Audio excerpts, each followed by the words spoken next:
What's up YouTube? Genie here, back at it again and welcome back to the channel guys. So today, isa na namang NFT game ang ating re-reviewin. Ito, medyo similar to sa Axie Infinity guys. Turn-based gaming na cards yung gimmick niya. So papakita ko sa inyo yung demo ng game na to. And then, yung metaverse part, pinakita niya din dito. Ano kaya magiging itsura nito after a few months, no? Pagka nailabas na nila tong gimmick na to. So make sure guys na nakapag-fill out na rin kayo ng Google Forms para sa ating hashtag All Out Giveaway Episode 1. Link will be in the description of the video. Make sure to be active in the channel, like, comment what you think about the videos that I upload, and then put that hashtag All Out Giveaway Episode 1. Okay, so without further ado guys, let's get it on. Intro!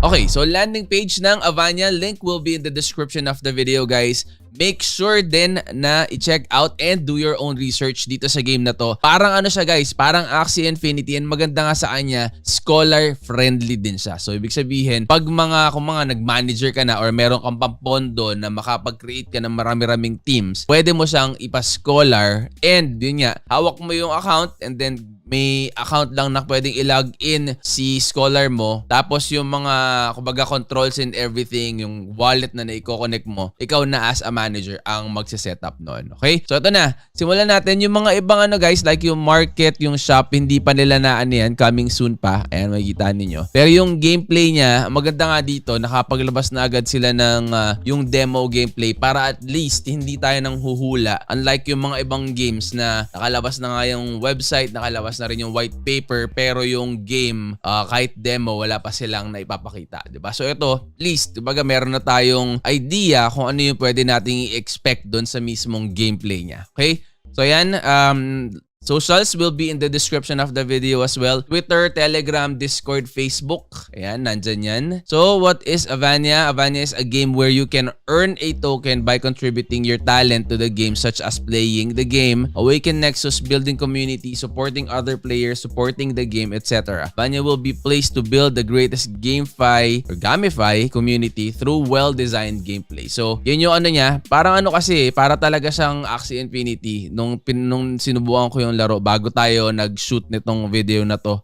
It reminds me a lot like yun nga. Pero sana once ito ni-release nila, sana naman prepared sila sa kung ano yung mga, 'di ba? Yung kumbaga yung burning mechanism ba niyan, yung sustainability. Hanggang kailan ba naman yan talaga? Kumbaga pag na-high, pag lumipad, pag dumami yung mga players, mga investors, kaya ba nilang i-maintain? Diba? Yun yung sana natuto na sila doon sa mga nauna. I'm not saying na si Axie Infinity is walang-wala na. Pero guys, kayo na yung humusga, kayo na yung sumilip sa kung magkano yung token price niya and kung ano yung mga nilalabas sila. Meron siyang Axie Infinity Origins. Pero tingnan natin, di ba?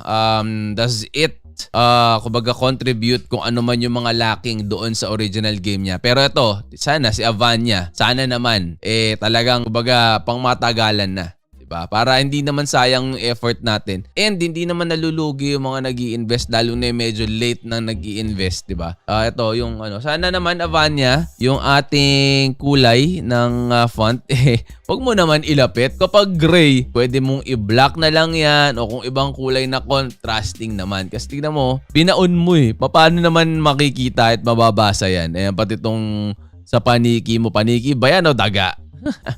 Okay. So yan, may mga dialogue yung mga parang comics ang gimmick niyan. Ayan, ina-explain niya lang yung mga different na mga NFTs. And ayan yung ano guys, screenshot ng kung ano yung itsura niya. And mamaya makikita ninyo mismo yung gameplay. Though hindi pa syempre, hindi pa naman tayo kumbaga expert dito. Unang-una, bagong-bago pa lang tong game na to. Gusto ko lang pakita sa inyo yung mismong game, pagkakas ng game, pag-end ng turn, yung energy, and everything. At ano yung mga meron dito na wala yung mga naunang mga turn-based card games. So, Avania is a battle card game. Each round, you will use an Ether card to support your guardians and gain resources such as mana. Then, you spend your mana to make your own or your guardian make their special move. The battlefield is divided into 3 lines, which are front line, mid line, and the back line. Normally, all attacks will target the nearest enemy. If there are more than 2 targets available within the same range, your guardian will decide which one to be targeted. So yan, tayo nyo, parang mga ibon-ibon. Yan, meron dinosaur, merong aso-aso. Ito guys, yung sinasabi ko sa inyo kanina, metaverse. Ito yung siguro long shot na nila na roadmap. Ewan ko kung kailan natin makikita yan. Tingnan natin sa roadmap kung nakasama ba yan. Which part ng roadmap nila i-incorporate itong metaverse na to. So Avania is an endless world you can explore. Metaverse will facilitate you as a feature that you can really get into Avania. You can own a land, build your accommodation, and have fun with your guardians in the metaverse. You can also earn some resources by exploring Avania and the dungeons created by other players. Unique yun. Maybe one day you will find a most worthy treasure here in Avania Metaverse. So yun yung gimmick niya. And then, ito yung tokenomics guys. Play to earn is 20%. Incentive is 29%. Core team, advisor, partner, public sale, private sale, seed sale, reserve. So, yan yung ano nila guys. Palagay ko meron ding leaderboard to. Maganda kasi yung leaderboard mechanism na yun. Katulad din sa mga ibang games guys. It pushes yung mga players to do their very best and climb their way up in the ranks to get better rewards. Yun yung ano niya. So, palagay ko magkakaroon din sila ng ganun dito. Partners, and not a lot of backers, not a lot of venture capital. So, meron silang Bitcoin Addict Thailand and yung Crypto Cup. Yun yung mga partners sila. And then team members guys, ito mga cartoony, may LinkedIn sila. Kaya lang guys, for some reason, yung LinkedIn ko is not working properly. Parang naglo-loading lang siya. Ayan, makikita ninyo. Ganyan lang nangyayari sa kanya. Hindi ko alam kung bakit. Nakapag-try na rin ako mag-clear cache and cookies. Ganun pa rin ang gimmick niya. So, tingnan natin kung ano magagawa ko dun sa mga susunod na mga content. Sana maayos na para makita naman natin. Pero pwede nyo silipin guys go in this website and then go to their LinkedIn. Kung ma-access ninyo guys, let us know in the comment section below ano yung na-research ninyo, ano yung na-stock ninyo sa mga LinkedIn accounts itong mga to. Kumbaga credible ba sila? Ano yung experiences ng mga yan? Or ano ba yan? Medyo shady ba or something na gano'n? Okay, so put your comments in the comment section below para makatulong din sa community natin. Okay, roadmap. Stage 1, team recruitment, market research, feasibility analysis, game design, and tokenomic design. So, GOA seed sale din. Stage 2, website launch, social media account establish, marketing campaign initiation, GOA private sale. Asan na yung ano dito? Metaverse. Saan niya kaya ilalagay yun? Wala pa rito eh. NFT shop, Genesis NFT sale. So stage 4 pa yun guys. Wala silang nilagay na na date kung kailan pa yun. Pero kumbaga parang ginawa lang nila is nilagay nila yung priorities nila kung ano yung mga magkakasama at anong stage yun. Okay? So make sure guys to do your own research. Okay? Para hindi kayo kumbaga padalos-dalos ng pag-i-invest in everything. Try their game out din. Meron naman demo yan dyan para masubukan ninyo kung paano ba yung gimmick niyan. And interesado ba kayo talaga na pumasok sa mga ganyan-ganyang gimmick. Okay? So, punta tayo sa guys, sa white paper. Ayan. So, overview. Balikan nyo na lang yan. Medyo mahaba-habang basahan na naman yung gimmick niya. Vision and mission. Supporting people to earn happiness by playing games. So, ayan yung mga niya. Then, story. Ayan. So, may story. In every game naman yata, parang wala pa akong game na nakitaan ng walang story yung Pero kung palagi ko meron ding iba, yung mga iba naman gawa-gawa lang talaga, 'di ba? Para lang merong may pakita sa white paper or sa website nila. Then meta, ayan, problem meta in gaming terminology is a generally agreed upon strategy by the community. Said strategy is considered to be most optimal way to win and have. Check nyo na lang din yan guys. Business model, click to earn. Ayan, so there are many types of games but lots of blockchain games in the market in 2021 introduced gameplay with very low interaction. Many of them are called click to earn. Ayan. Click to earn games can be good examples of the type of games that attracts players by its income intensive rather than entertainment service. So guys, yung mga ganyan kasi mga gimmick like yung click to earn na yan, meron naman talaga napakarami. Kahit hanggang ngayon may mga lumalabas pa rin ng mga ganyan mga click to earns. So yun nga, ang pinagdidebatihan dyan, click to earns hindi sustainable. Kumbaga, depende kasi lalo na sa kung anong klaseng game yan. Anong klaseng developers yung behind the game. Kasi kung talagang ang goal nila is just a quick game na kumbaga may kikita tapos pagka medyo gitna ka na sumali wala ka nang mapapala. May mga ganong mga developers. May mga iba naman kumbaga conservative yung pagbibigay nila ng rewards para tumagal pa din yung game. And then yun nga, depende pa rin talaga. Dapat merong plano. Sa una, click to earn. And then eventually, dapat nagde-develop sila ng mga tipong skill-based na. Like yan, si Pegaxi nga ngayon guys, na ipasok lang natin, no? Click to earn din yan guys. And then you rely on luck kung mananalo ka o hindi.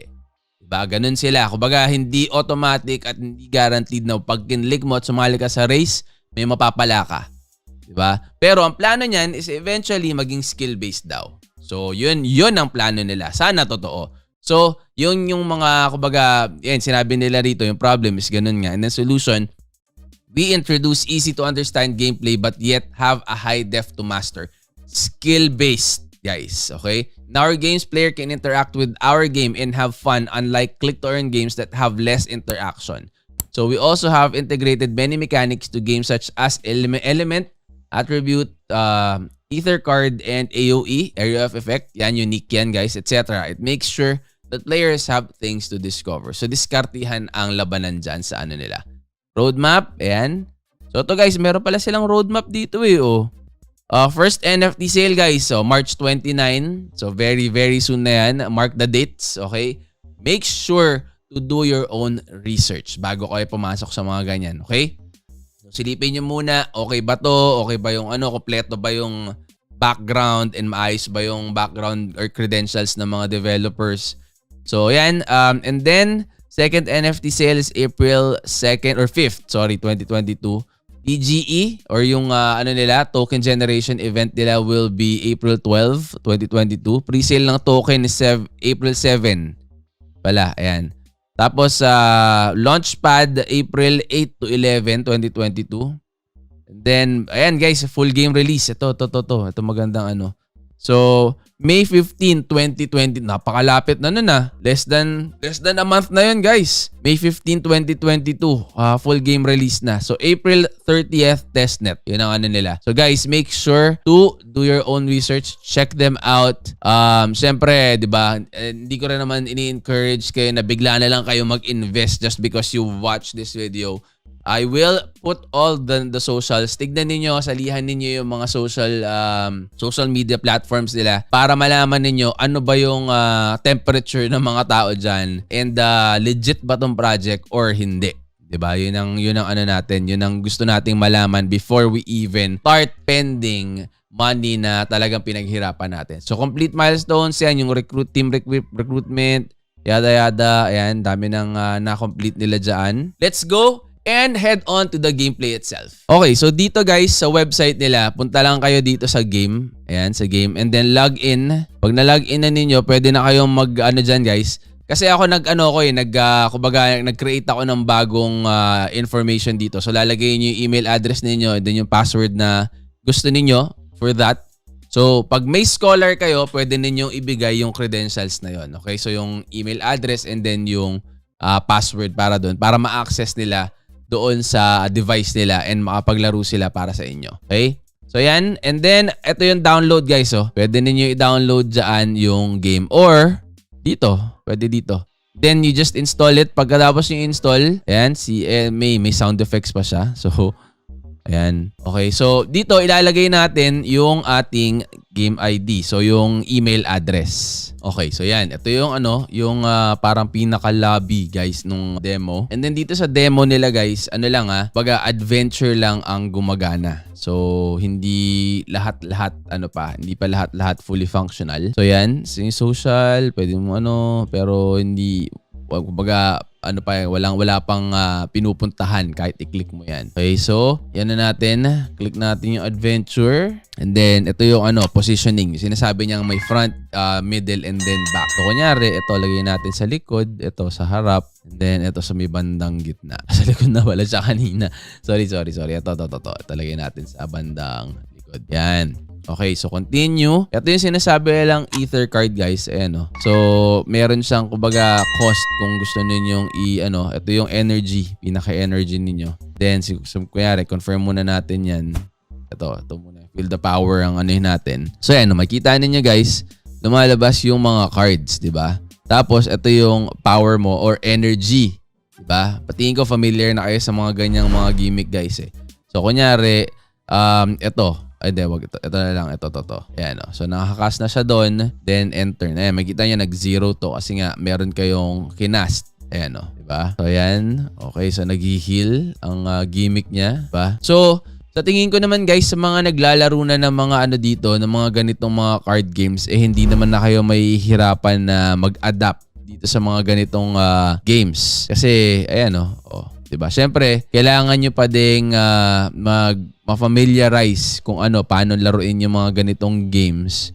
Lalo na at ibang Kumbaga, pwedeng similar siya sa ibang mga play-to-earn games or kahit hindi play-to-earn games. Pero siyempre, it takes time to master kung paano yung gimmick and yung ninyo, synergy nung team ninyo. Diba? Like any other games. Yung kunyari sa Axie Infinity niyo, kung kunyari ABP yan o BBP yan or RBP or kung ano man yan, di ba? So, kumbaga kailangan nyo pa rin practicein yan. So, ganyan yung gameplay niya guys. Hindi complicated, skill-based ang gimmick niya. So, ayan. I'm sure mag-e-enjoy yung mga dito may hilig sa ganitong laro or yung mga nakapaglaro na ng Axie Infinity and yung mga iba pang mga games na ganito ang gameplay. Di ba? So, ayan. End turn. Ayan, titira lang siya ulit. So, hindi na natin tatapusin tong gameplay, guys. Guys, gusto ko lang makita ninyo kung ano yung itsura mismo nung graphical user interface. And then, paano yung niya? Kumbaga, paano siya nilalaro talaga, 'di ba? Kasi kapag tinignan mo dun sa white paper, tinignan mo doon sa website mismo, ibang-iba pa din. Kahit sabihin niyang card game yan. Iba pa din pagka nandun ka at sinubukan mong laruin mag-isa. So I would strongly suggest you go to their website, do your own research, tignan niyo yung white paper ulit, and then check niyo yung gameplay nila. Silipin niyo paano yung talagang laro niya or mga ganyan-ganyan, di ba? And then balitaan niyo, guys. Put it in the comment section below. And then syempre bago tayo magtapos, make sure na nakapag-sign up na kayo doon sa ating Google Forms para sa hashtag All Out Giveaway Episode 1. Link will be in the description of the video. Be sure to be active in the channel. Like, comment on what you think about the video, and then put that hashtag All Out Giveaway Episode 1. So I will see you on the next, guys. I'm out. Peace. This channel does not promote nor tolerate any illegal activities. This channel is intended to be used and must only be used for informational and or entertainment purposes only. It is very important to do your own analysis before making any investment based on your own personal circumstances. I am not a financial advisor nor an expert in this field, and I highly encourage that you do your own research or seek a professional for financial advice.